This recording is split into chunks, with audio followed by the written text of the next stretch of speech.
এই মুহূর্তে আসলে জ্বরের রোগী অনেক বেড়ে গিয়েছে।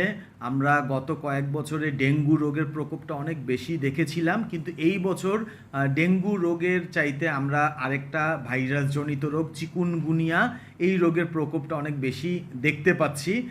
এই রোগীদের কিছু সিমটম থাকে যে অনেক তীব্র জ্বর, 104 105 ডিগ্রি পর্যন্ত জ্বর ওঠে এবং সাথে প্রত্যেকটা জয়েন্টে প্রচণ্ড পরিমাণ ব্যথা হয়, যেই ব্যথাকে বলা হয় ব্রেকবোন পেইন, অর্থাৎ একটা হাড় ভেঙে গেলে যেই পরিমাণ ব্যথা, সেই রকমের ব্যথাটা এই চিকুনগুনিয়াতে হয়। এই বছর বাংলাদেশে এই চিকুনগুনিয়ার প্রকোপটাও অনেক বেড়ে গিয়েছে এবং আমরা দেখতে পাচ্ছি যে আমাদের হাসপাতালের বহির্বিভাগ, জরুরি বিভাগে আমাদের এই চিকুনগুনিয়ার সিমটম নিয়ে রুগী ভর্তি হচ্ছে।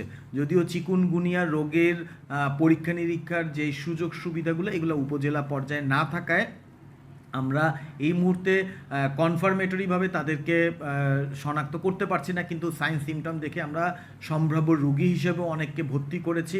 অনেককে বিভিন্ন ধরনের ইনজেকশন জাতীয় ওষুধ, ব্যথার ওষুধ দেওয়ার প্রয়োজন হয়েছে, যেহেতু এই চিকুনগুনিয়া ডেঙ্গুর চাইতেও মারাত্মক। আমাদের এই হাসপাতালে এখন পর্যন্ত বলা যায় প্রায় 15 থেকে 20 জন চিকুনগুনিয়ার সিমটম নিয়ে ভর্তি ছিল, তারা পরবর্তীতে সুস্থ হয়ে এখন বাড়ি চলে গিয়েছে।